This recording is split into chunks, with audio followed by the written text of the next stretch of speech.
Welcome to the video. The gang is all here. How is everybody on this Tuesday night? I survived work and I did pretty good. I managed the new technology to the shock of myself. I mean, I'm no expert, but at least I could do my job today. And I've got a little dumpster dive fine. Now when I went, the what I call the nice manager is back from her little vacation. And I don't know, I just really didn't want to see her because things were going so great under this new group of ladies. And then when I got to the dumpster after they left, yeah, it was just no more bags. Everything's just dumped over loose. And then it was like these big, huge pieces of, I don't know how to describe it, folded up, broken metal cribs, heavy stuff on top, big huge speakers. And so I'm aware of the camera and I just don't want to, be looking like I'll do anything to get to the bottom of that dumpster. So there was some books and I got those. We have a few finds. I listed the Dooney and Bourke. It's a backpack, turquoise colored, brand new, about $130. It is out of stock for that color, and so we'll see. Mine's on auction. I listed it at $125, even though it's used, because of that color. And we'll see. We'll let it go 7 days and see if it sells. So it is on eBay, and if you want to, find my eBay store, not to buy it, but just to see, it's easy to search that one, Dooney and Bourke turquoise, and it pops up, and then you can find my store. I don't know. I haven't looked this up, but this is from the dive today. I had to leave a lot of books behind because I no longer can bring books home. A Merry Christmas. Today something interesting came out of my mouth. My friend, what'd she do? She brought me some lunch. Well, I needed a piece of pie, and she was headed up there, so I said, can you bring some pie and paper towels? And then she's like, how's it going? And I said, I'm maintaining my Christmas calm. Christmas calm. So that's awesome. Little phrase that popped out of my mouth. And I maintained it. And that's thanks to a lot of y'all's well wishes and prayers. So I do thank you. Now here's a newer one of these pretty little boxes. I don't know, but obviously they're, those little Asian boxes. And I don't know what comes in that. But it does say now, it says something on here.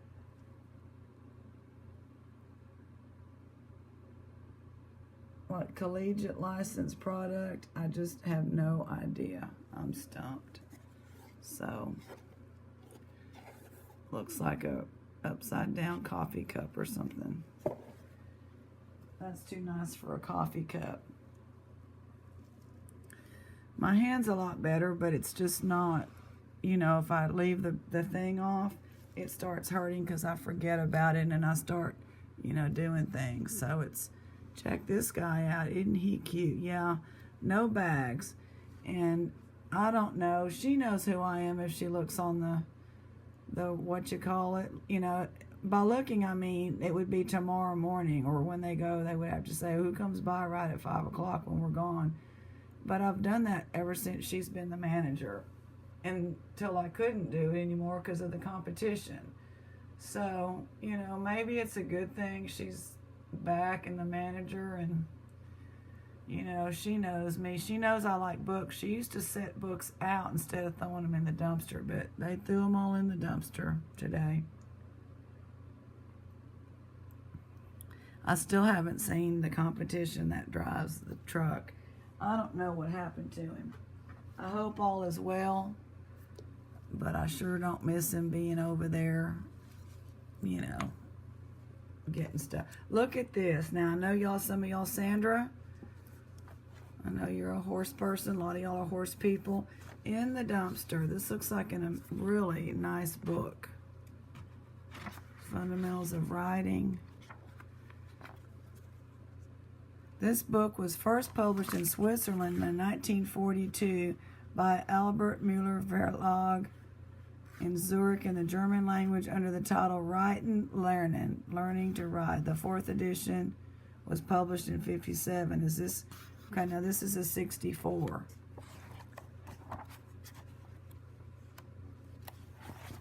these beautiful pictures.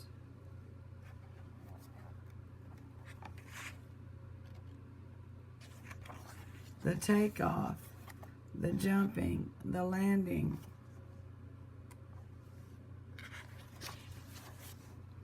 And jumping. I want to say we got some great news by someone that had some health issues, and hopefully it's not just that person, but other people are starting to feel a turnaround. She said she hadn't felt this good in 6 months, so we're just going to say thank you for those blessings for her, and keep them going, keep flying high. And if you're not feeling any better, get well soon from the gang.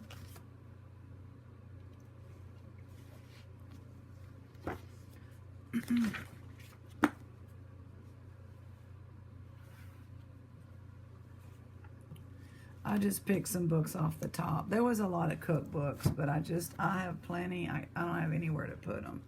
This is in poor condition, but you know, when you see something that's sort of interesting, you just put it in the truck. The Book of Grace Mason. That is cool. I guess that's the person's name. Students and the Worldwide Expansion of Christianity.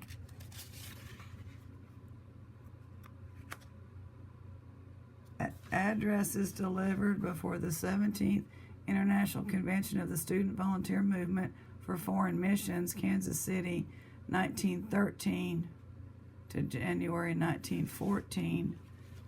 New York Student Volunteer Movement for Foreign Missions. This is 1914, this book. So this book is over 100 years old. No wonder it's a little tattered on the outside, but look at this. It's not too bad, it's just the spine. Well, I mean, you know, whatever. It is what it is, but what a fabulous find.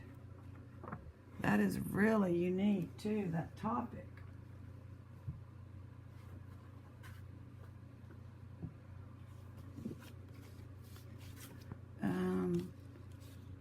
Romance and Psychedelia by John Wedding. Selection of original poems. Toast to LSD, 1969.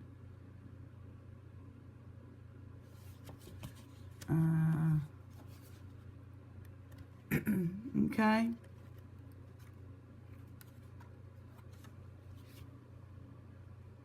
I don't like psychedelic stuff. It scares me to death. I don't know what this is. This is going to the park. Awakening and Relaxation by Bernard Gunther. I just like the vintage, you know, things here. Sensory Awakening and Relaxation, 1967.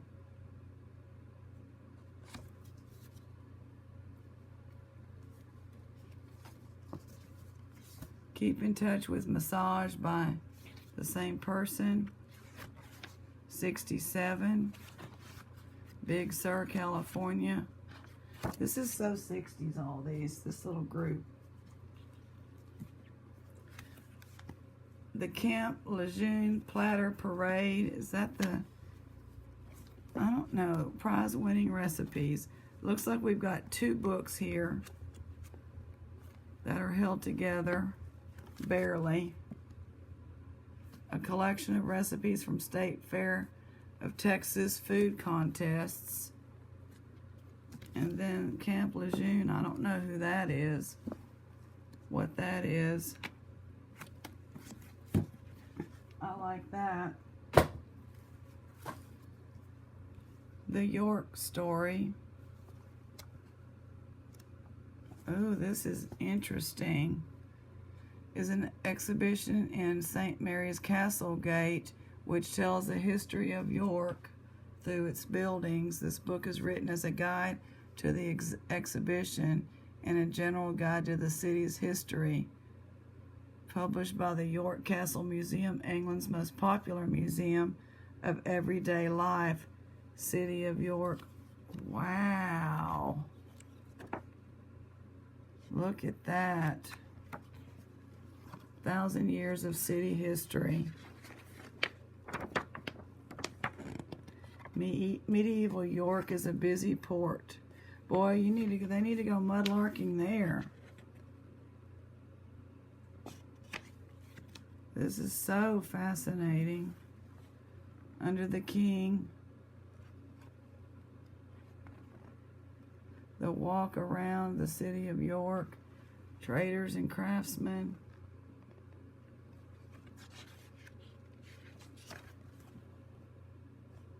The seal of the city.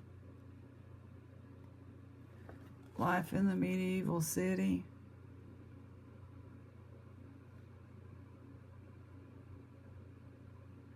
The city streets were therefore narrow and dirty, and once the light of day had waned, dark and dangerous too. The danger lay not only in the presence of thieves and muggers lurking in the shadows, but in the appalling conditions underfoot. The uneven walking surfaces and footways were also strewn with garbage, refuse of home and shop.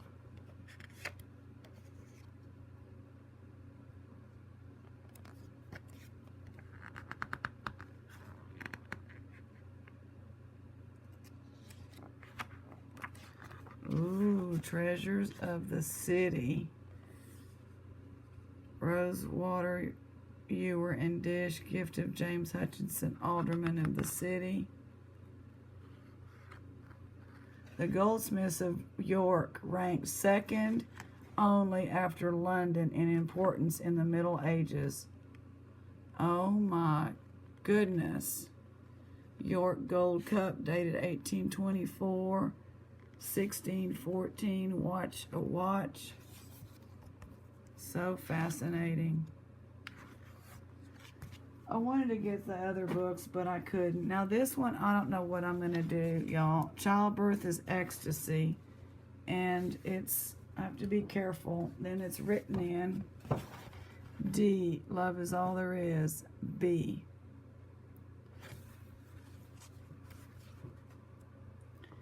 And I don't know who the author is. 1971. And it shows, this is just a pregnant belly, so that's okay. But it shows like black and whites of actually this one lady giving birth.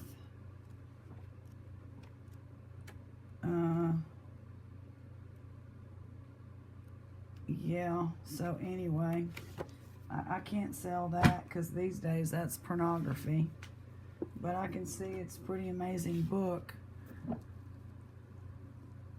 So I just can't put that online.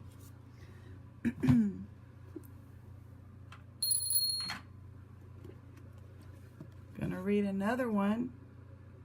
Some of y'all have been really enjoying this.